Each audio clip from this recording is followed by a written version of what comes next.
Welcome to the news for the week of 26 July 2020. Today, QSnatch, Dave.com, ShinyHunters, a quantum internet, government tyranny, and DEFCON. On this episode of Security Weekly News, all this and Jason Wood talks about Garmin when we return. This is Security Weekly, for security professionals, by security professionals. We interrupt our program to bring you this important message.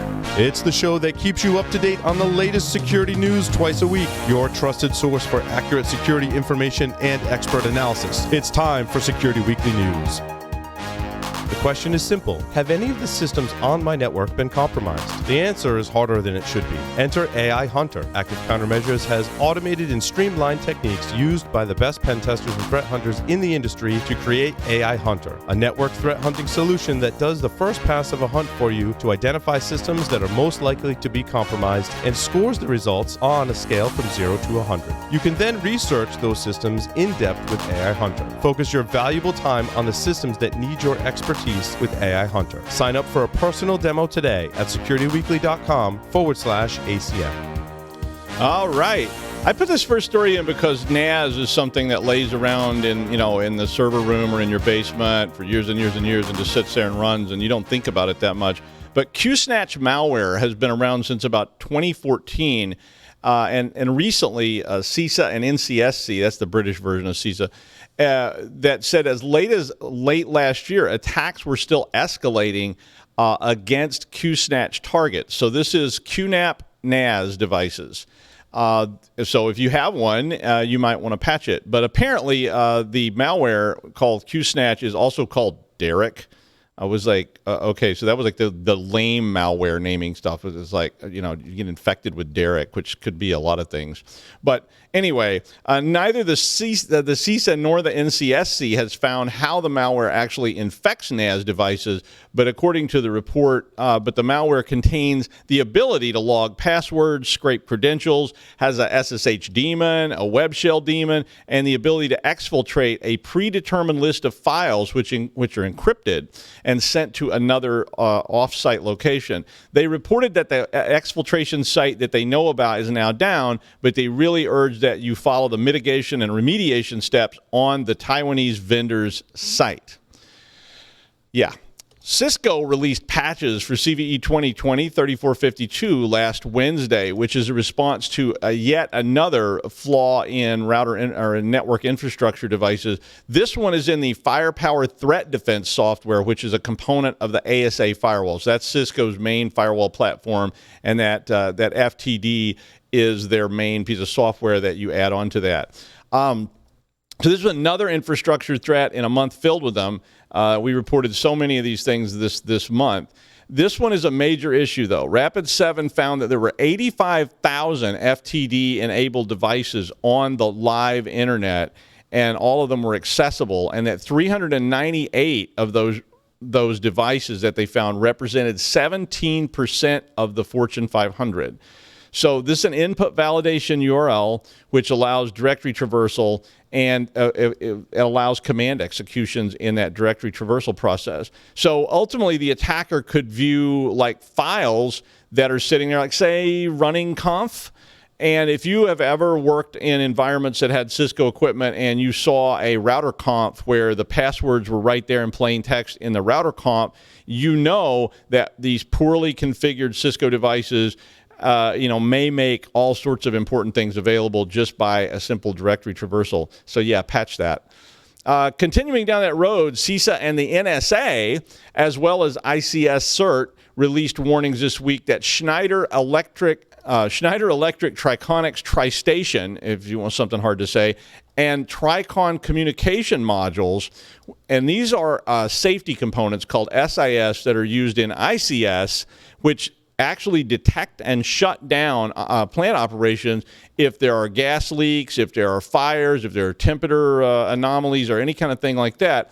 And so this is a pretty serious flaw. The NSA reported several observed attack attempts already on this particular exploit. The report indicated the attack could take the OT network down It could cause a loss of view for human operators, and it could even take control of and or disrupt physical processes in infrastructure. In 2017, this same system was hit with malware called Triton, Trisis, or Hatman. It's the day of unusual names for malware. Hatman and Derek. But basically, Triton was able to take control of the Triconix SIS component. The critical bug is CVE 2020-7491, and there are actually multiple other less severe. This was a 10 out of 10, but there were others ranging from 5.5 to 7.5 CVEs that were associated with this Schneider Electric Triconix problem as well. So NSA is warning that this is a big deal, which probably means it is. So again, you need to patch it. Davecom is a mobile banking service that provides overdraft protection at no charge, essentially, except they do charge a monthly fee. They don't charge interest, and they have a tip option. I've never used that, but basically what it is I went and looked at it. It's an overdraft service so that if your bank account is going to overdraft, they actually put some money in your account to keep them happening somehow. So they have your bank account information. They have all kinds of stuff. But they revealed there was a third-party security incident through its GitHub WayDev application. So this was another piece of it that allows people to bolt onto Dave.com. The compromise is of the zero-auth tokens, which allowed attackers to clone GitHub and GitLab projects that were running from users that were connected with those same tokens. This ultimately allowed the exfiltration of names, emails, birthdays, credit cards, social security numbers, bank account routing numbers, all that good stuff that you get on a financial break-in. So, at some point we're going to have to actually have a serious conversation about these 18th century identity model that we still use, like sealing wax and all this stuff, which is essentially where we still are. I was just told the other day that someone couldn't recognize my signature, so I sent them, a copy of it, and they were like, oh yeah, now it matches. I was like, imagine that. ShinyHunters at the same time announced that they were now offering more than 26 million records on the dark web for anywhere from $1,500 to $2,500 per database that you wanted to access. Included in this are collections of the breaches from Dave.com, Home Chef, and chat books, among a whole pile of other databases that they have available for sale. I added an op-ed that was from Alex Artamanoff about credential stuffing that goes back over all this, which I know you know, but I thought the op-ed was actually pretty readable. So if it's something you might want to share with your users about password reuse, which we preach about unendingly, but it basically just keeps on going and allows all these credential stuffing break-ins. You may want to share it. If you don't, you can write your own, but try to let them know the horrors of not just having your password set to Lucky 7 or Dragon, but the even bigger threat of, I have a super strong password, but I used it on every website from MrFufuPuff.com to CitizensBank.com with the same username, which basically means that it's useless because somebody's going to get compromised. Source code from a number of large organizations was leaked online via unprotected DevOps infrastructure. The code included Microsoft, Adobe, Johnson Controls, GE, Disney, Nintendo, and a long, long list of companies that actually had their code leaked. The code was apparently leaked from SonarQube, GitLab, and Jenkins.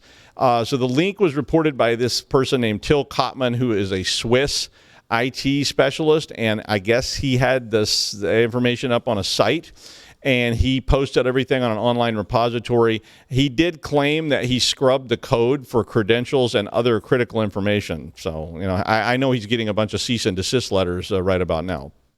I know the word quantum is rapidly becoming another marketing term, just like AL and ML, or AI and ML. And all those other terms that we see in marketing. Now 5 times the power at 2 times the price. And in fact, I saw an article yesterday about 6G. It was like 6G. I was like, they don't even have 5G rolled out yet, and they're already like, 6G is coming. They didn't have any details about that, but it was like, already I got to drum up support for 6G. But a story last week revealed that the Department of Energy was holding hearings, and this is how they do funding. So I used to work for them, and this is how we would go garner funding for experiments. And they were actually holding hearings on a proposal that would develop a quantum internet, whatever that means. I mean, I know what quantum means, and you know what quantum means, but there weren't any details here, so we don't really know exactly what quantum means, except I guess it's, they're going to use qubits and all that kind of stuff. But the interesting part to me was they went on to describe the meeting or this new quantum internet as unhackable. And I was like, okay, sure. We say that a lot, right? That something's unhackable. It's unsinkable, like the Titanic. The purpose of this quantum internet would be to provide an unhackable secondary network connecting up government, financials, healthcare, and other critical infrastructure so that they would have a way to authenticate users on this unhackable quantum internet so that people could go about their business, I guess, without the tradition of passwords and so forth. But understand, this is not a solution. This was essentially a research funding initiative. So basically they're saying, here's the goal, a quantum unhackable internet. Here's some money. Let's invent this thing. So, I do like to see this. I like to see funding being developed because that is how you get cool new things. That's how the original internet got developed. I worked a proposal once where the proposal was going to require a sequence of inventions, 10 in fact, in order to get to the end. And they didn't know what any of the 10 were in the meantime, but he just put in little boxes that said, like, invent this, invent this, invent this. That's how cool things get developed. As the heads of the 5 families of tech are being summoned to Washington to get grilled over privacy, it is in line with that quantum unhackable internet, and a large authoritarian government asks them, do you have too much power and control? The U.S. government is also pushing ahead with the Earn It and Lawful Access to Encrypted Data Acts, both of which have not gotten that much press lately. Both those acts are anti-privacy, anti-encryption bills that do various things, but I know that the government sometimes works at cross purposes and one side doesn't know what the other side is doing, and that's sort of what this is like.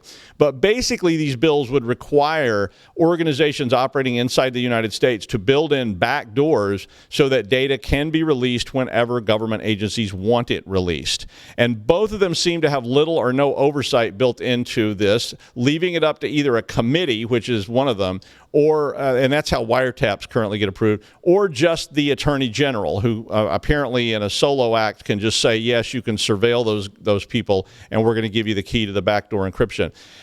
Earn It offers bounties for breaking encryption and reporting that to the government, and the Lawful Access Act would basically just say you have to have a backdoor in any product that you make so that we can get in anytime we want. Yeah, that sounds really great. I wonder how secure the quantum internet that they're developing would really be if it has to have backdoors built into it required by law, and then somebody hacks the back doors, and then all of a sudden, the keys are out and everybody has them, and it turns into the Twitter or the Clipper chip all over again. And back in 2017, Twitter contractors couldn't resist using the God mode panel to spy on Beyonce and other celebrities. So it wouldn't surprise me to see all these silly laws creating the most insecure thing in the history of the world. Unhackable, you bet. Well, when he got his start on television, he was widely known for his frantic pelvic gyrations and drove a nation into a frenzy. People had heart palpitations at his shows, and the president himself said it's the end of innocence in the United States at the premiere of his song, My Face is Leaving at 5. Today, he rides the range hunting low-down hacker varmints and the scum of the earth, but we just know him as the man with no name, Jason Wood. Hi, Jason. Hey, Doug. Well, it was kind of like the introduction to the Paladin, It kind of was, which that feeds into something we were joking around about before the show started. But wow, that was pretty involved and wild. So yeah, we're going to take a look at Garmin. Garmin has had a ransomware incident, which you've probably heard about already because it's been all over the news. And when I say that the name of Garmin, probably the first thing that runs through your mind is either some kind of fitness device that you might be wearing, or those GPS devices that we used to have in cars before our phones took over that, and we don't bother having it anymore for the most part. And one of the things that this ransomware attack kind of highlighted is the times have changed some. Things were there were some impacts far beyond what folks might initially think of when they heard of this intrusion. So, I just want to take a look at what happened and why is this a bigger problem than not being able to go out and track the last few runs you did over the last 4 or 5 days. Honestly, the news is still pretty thin about exactly what happened. Big shocker, it just happened last week. And I do want to say clearly I have no knowledge of this other than what is out there publicly available. But basically what's going on is Garmin is reported to have been hit with the Wasted Locker ransomware. Now, Garmin didn't say that that's the ransomware they got hit with. All they said was in a post that was released yesterday was that some data, and I quote, was encrypted on our some data was encrypted on some of our systems on July 23rd. Now, end quote. If you check out the post they made yesterday, you can also see a description of some of the services that were unavailable or have been recovered already, or just flat out weren't impacted. Garmin does state, of course, that no customer information was accessed by the attackers. Now, fortunately, if it was Wasted Locker, the what we know about that ransomware family or setup is that they probably didn't get access to data.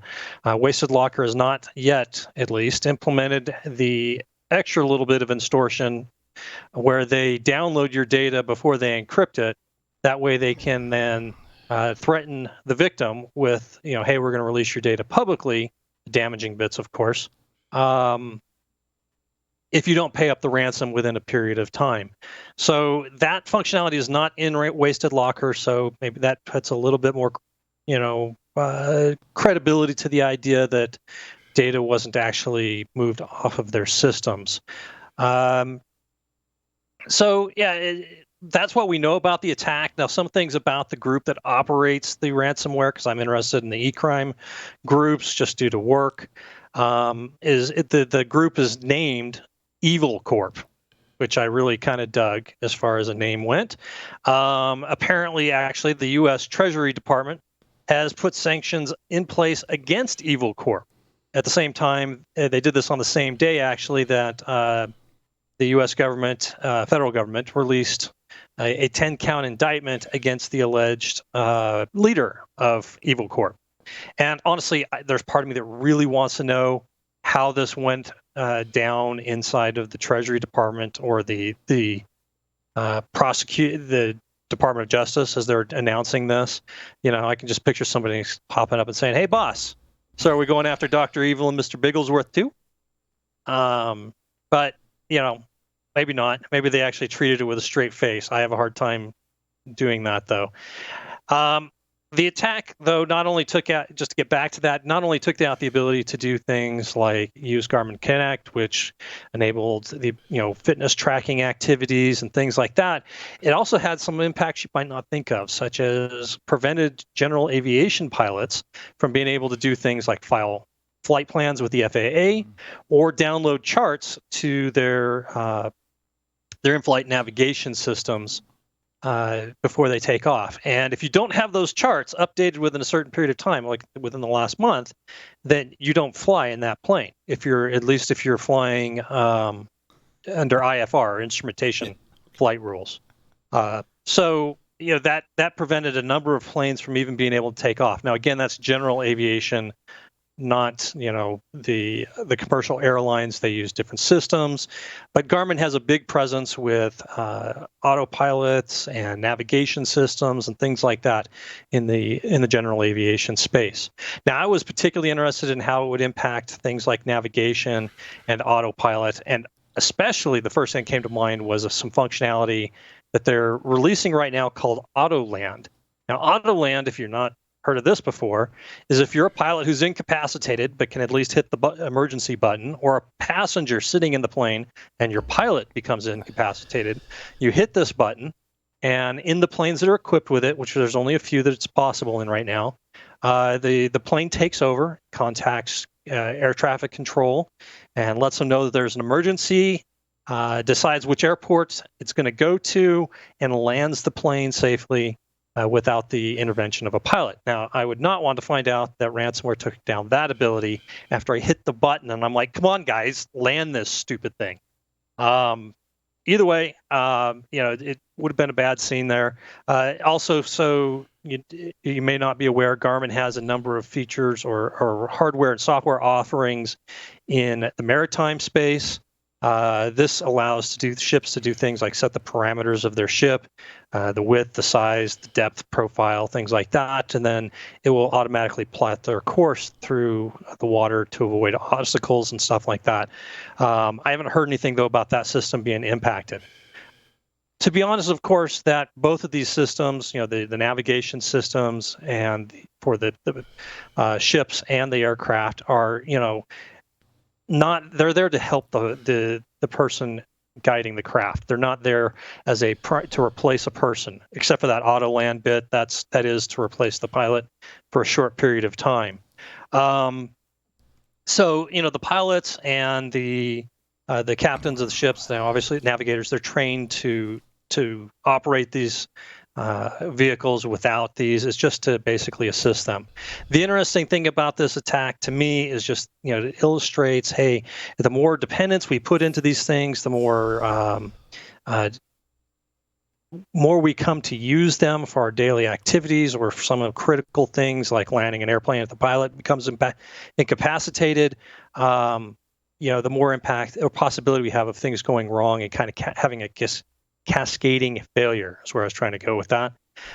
In either case, we don't know whether, exactly how that impacted was felt at this point, but it certainly did interrupt some things to an extent.